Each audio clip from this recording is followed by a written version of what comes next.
Hi viewers, welcome to AS Media. ఏపీలో ఎన్నికలకు కొద్ది రోజులే మిగిలి ఉన్నాయి. దీంతో నాయకులు ప్రచార జోరు పెంచారు. విమర్శనాస్త్రాలను ఎక్కుపెడుతున్నారు. ఒకరిపై ఒకరు మాటల యుద్ధానికి దిగుతున్నారు. ఈ క్రమంలోనే సినీ నటుడు పృథ్వీరాజ్ సంచలన వ్యాఖ్యలు చేశారు. ఆయన అనకాపల్లిలో జనసేన అభ్యర్థి కొనతాల రామకృష్ణను గెలిపించాలని కోరుతూ ప్రచారం చేపట్టారు. ఈ సందర్భంగా పృథ్వీరాజ్ టాలీవుడ్ ఇండస్ట్రీపై కీలక వ్యాఖ్యలు చేశారు. టాలీవుడ్ సినీ ఇండస్ట్రీని నాశనం చేసింది ఏపీ సీఎం జగన్మోహన్ రెడ్డి అని నటుడు పృథ్వీరాజ్ సంచలన వ్యాఖ్యలు చేశారు. జగన్ను ఓడిస్తే కానీ సినిమా ఇండస్ట్రీ బాగుపడదని ఆయన చేసిన కామెంట్స్ ఇప్పుడు అంతటా చర్చనీయాంశంగా మారాయి. సినీ ఇండస్ట్రీ బాగు కోసం చిరంజీవితో పాటు ఇతర అగ్ర నటులను సీఎం జగన్ ఇంటికి రప్పించాడన్నారు.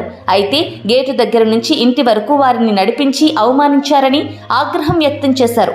జగన్మోహన్ రెడ్డిని ఓడిస్తే కానీ సినిమా ఇండస్ట్రీ బాగుపడదని నటుడు పృథ్వీరాజ్ ఆవేదన వ్యక్తం చేశారు.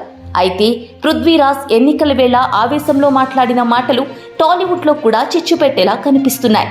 టాలీవుడ్ ఇండస్ట్రీలో కొందరు ఏపీ సీఎం జగన్కు మద్దతుగా ఉన్నారు. మరికొందరు చంద్రబాబు నాయుడుకు సపోర్ట్ చేస్తున్నారు. ఇటు పవన్ కళ్యాణ్కు మద్దతుగా మెగాస్టార్ ఫ్యామిలీ అండగా నిలుస్తున్న విషయం తెలిసిందే. ఇప్పటికే పవన్ పోటీ చేస్తున్న పిఠాపురంలో మెగా హీరోలు పర్యటనలకు ప్రచారాలకు సిద్ధమవుతున్నారు.